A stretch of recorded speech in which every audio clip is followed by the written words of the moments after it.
बताना चाहूँगा कि आखिर ईमानदारी क्या है। ईमानदारी के पीछे इज्जत होता है। क्या होता है? इज्जत।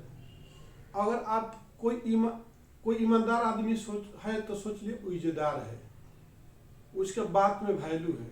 आज देखिए, ईमानदार जिसके पास इज्जत नहीं है, वो जो है बिना पेंदी का लोटा है। जैसे आप आज के माहौल में देखिए, कोई कस्टमर है आपसे क्रेडिट लेता है लेकिन पेमेंट नहीं देता है। क्यों? वो ईमानदार ही नहीं है। वो खाली अपने आप को ईमानदार, बेईमान ही नहीं है, वो जो है उसके पास इज्जत भी नहीं है। उसकी बहन बेटियों का, भाइयों का, अपने बीवी का भी इज्जत नहीं है। जो इज्जतदार आदमी रहता है वही ईमानदार आदमी। इज्जतदार का ही दूसरा नाम है ईमानदारी। ईमानदार जो आदमी होता है अपने इज्जत के लिए मरता है। अगर आज देखिए, काफी रूम रेंट पर लोग रूम चलाते हैं, लेकिन कोई भी रूम रेंट वाला टाइम पर किराया नहीं देता है, क्योंकि उसको इज्जत ही नहीं है। अगर वो इज्जतदार रहता ना मेरे दोस्त, वो टाइम पर किराया दे देता है, क्योंकि वो जाकर के उसके बहू बेटी के सामने कोई ऑनर बोलेगा, जो सप्लायर है जाकर उसके स्टाफ के सामने भला बुरा बोलेगा, क्या हुआ जी पेमेंट नहीं दिया। वैसे भी किराए पर जाकर के और घर पे जाकर कोई बोलता है क्या हुआ इतना तारीख हो किराया, उसके बीवी भी सुन रही है, उसकी बेटी भी सुन रही है।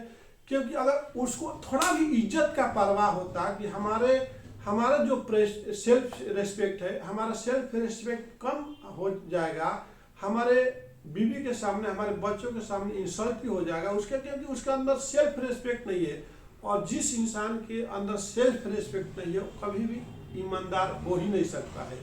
आप समझ गए मेरी बात को?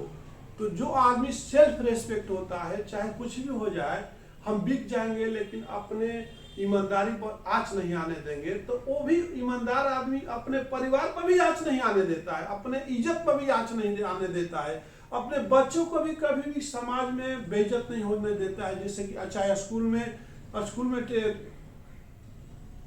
ट्यूशन फीस हो, चाहे स्कूल में क्लास फीस हो, चाहे बस का चार्ज हो, जो सेल्फ रेस्पेक्ट होगा ना, तो अपने बच्चों को भी इंसल्ट नहीं होने देगा और अपने बीवी को भी इंसल्ट नहीं होने देगा। तो आपको क्या है, अगर ईमानदार बनना है तो उसके पहले सेल्फ रेस्पेक्ट आपके अंदर होना चाहिए।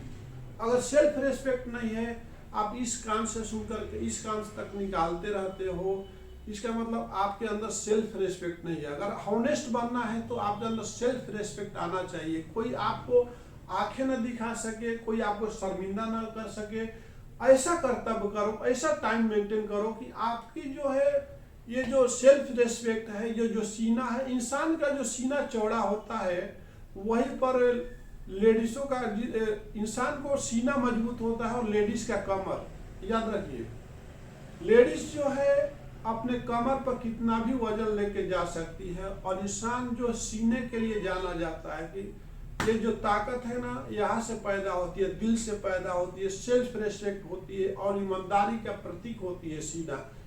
और जो औरत होती है उनका जो कमर जो होता है सबसे स्ट्रांग होता है। कि आपने देखा होगा कि 5-5 किलो को बच्चों को लेकर के, और पानी का बिंदी को लेकर के गाँव में आपने देखा होगा कि जिस तरह से आप एक 5 से 2 साल का बच्चे को यहाँ पर गोद में लेकर के आप 5-5 किलोमीटर का डिस्टेंस नहीं दूर कर सकते, लेकिन एक माँ जो है अपने कमर पे यहाँ पे रख के अपने बच्चों को कई किलोमीटर लेके जाती है। पानी का बिंदी भी उठा करके, आज से कई साल पहले सभी घरों में नल नहीं थे, कुआं हुआ करते थे, वहां से पानी भर के लाके सारे घरों को फैसिलिटी लेडीज देती थी, पानी भर के कुएं से लाती, कुएं पर भी लाइन लगी रहती थी, खींच के लाके देती थी। तो आपने देखा कि अगर आपको हॉनेस्ट बनना है तो आपको सेल्फ रेस्पेक्ट अंदर होना चाहिए। आज सेल्फ रेस्पेक्ट के नहीं रहने की वजह से इंडिया की जो इकोनॉमिक है चरमरा गई है, और लोगों का जो एटीट्यूड है, जो बिहेवियर है, काफी चेंज हो चुका है। सबके जो ईमानदार होता इंसान होता है उसकी आंखों में शर्म की पानी होती है। जो ईमानदार नहीं होता है, बेईमान होता है, जो जिसके पास इज्जत ही नहीं होता है, उसकी आंखों की पानी बिल्कुल खत्म हो जाती है। तो मेरे दोस्त, अपने आंखों में चमक बनाना रखना है तो ईमानदार बनिए। अगर आपकी आंखों में चमक चाहिए, किसी से नजर मिलाने के आपको काबिल बनना चाहिए, तो आपको अपने अंदर ईमानदारी लाइए, सेल्फ रेस्पेक्ट लाइए। इसी के साथ मैं मिथिलेश चौधरी अपने वीडियो को विराम देता हूँ। नमस्कार, धन्यवाद।